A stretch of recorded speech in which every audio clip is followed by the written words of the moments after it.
Cavanlarla tez-tez görüşürük. Onlar məndən karyera məsləhəti soruşurlar, harda təhsil alacağımı soruşurlar.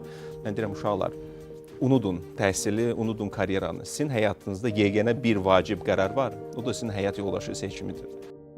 Əlbəttə ki, doğru həyat yoldaşı seçimi vacibdir. Amma bunun vacibliyini ifadə etmək üçün niyə təhsili unudun ifadəsi işlədilsin? Ümumiyyətlə, bu necə məsləhətdir? Həyatı hələ təzə-təzə öyrənən gənc bir qadın və ya kişi necə doğru həyat yoldaşı seçsin? Hətta deyək ki, seçdi. Bəs insanlar həyatı boyu dəyişir axı. Birisi şöhrətin, birisi varlığın və gücün, bir digəri yoxluğun təsirindən dəyişir. Niyə təhsil kimi nağd bir seçim varkən özümüzü bir başqa qadından və ya kişidən asılı hala gətirək? Cavanlar, sizə səslənirəm. Ümumiyyətlə, məsləhət almaq təhlükəlidir.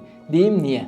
Bundan 6-7 il əvvəldən bəri artıq insanlardan məsləhət almıram. Bunun yerinə onlardan böyük-kiçik fərqi olmadan məndən təcrübələrini bölüşməyini istəyirəm və ya təcrübələrini müşahidə edirəm və bu fərqindəliyin həyatımda çox yaxşı nəticəsini görürəm. Misal üçün, xaricdə təhsil alıb, lakin yarıda qoyub qayıtmış bir dostum mənə gəlib, xaricdə təhsil alma, çox darıxdırıcıdır, ailən üçün darıxacaqsan deyəndə bu məsləhəti bir kənara qoyub, ondan mənlə şərtlərini və təcrübəsini bölüşməyini istəyirəm. Mənə ailəsi ilə olan münasibətlərindən danışmağını istəyirəm. Və ortaya çıxır ki, dostum uşaqlıqdan bəri bir dəfə də olsun ailəsindən kənarda yaşamayıbmış. Evdən uzağa çıxmayıb, ailənin tək övladı göz bəbəyi olub. Mən isə tamamilə başqa şərtlər altında böyümüşəm. Hər yay 3 ay başqa yerdə, ailədən uzaqda, kampda, qohum evində keçirmişəm. Dəfələrlə 15 günlük, 1 aylıq olmaqla xaricdə tək yaşamışam və heç birində darıxmamışam. İndi onun məsləhəti mənə necə uyğun olsun? Fərhad bəyin nümunəsinə geri qayıtsaq, mən ondan və özünü uğurlu hesab edən istənilən adamdan cavanlara məsləhət vermək yerinə öz təcrübələrini bölüşməyini gözləyərdim. Əmin olun, Fərhad bəy öz təcrübələrini bölüşsə, tamamilə başqa nəticə ortaya çıxacaq. Çünki uğur sizin üçün nədirsə,